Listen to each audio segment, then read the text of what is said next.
আমি আপনাকে ফোনে বারবার বললাম যে আমি খুব ব্যস্ত, তারপরও ডাকলেন কেন? ডাকলাম কারণ সামনে আপনার খুব বিপদ, সাহায্য করতেই ডাকলাম। বিপদ?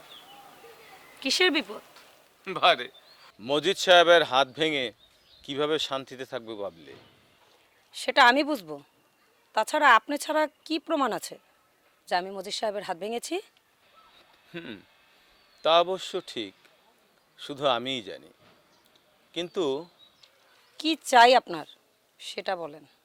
তেমন কিছু না, শুধু তোমার ভালোবাসা। ও আচ্ছা, এই কথা।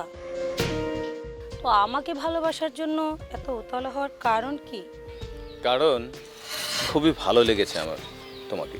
পৃথিবীর সব চাওয়াই যদি পাওয়া যেত তাহলে পৃথিবীতে কান্না নামক কোনো শব্দই থাকতো না।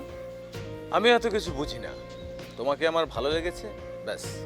কিন্তু আপনাকে আমার মোটেও ভালো লাগেনি, so I am very sorry. ভুল করলে তুমি, আমার সম্পর্কে তোমার কোনো ধারণাই নেই। কোনো প্রয়োজন নেই আপনার সম্পর্কে ধারণা নিয়ে আমার চলার। আচ্ছা, আপনি তো রাস্তা রাস্তায় গান গাইতেন, তো হঠাৎ করে আপনার এত চেঞ্জ চেঞ্জ লাগছে কেন? এটাই তো মানুষের ধর্ম, সময়ের সাথে সাথে পরিবর্তন হয় মানুষ।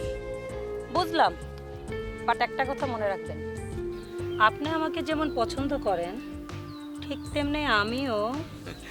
বলো বলো। আমাকে টস দিয়ে এইভাবে চলে গেল।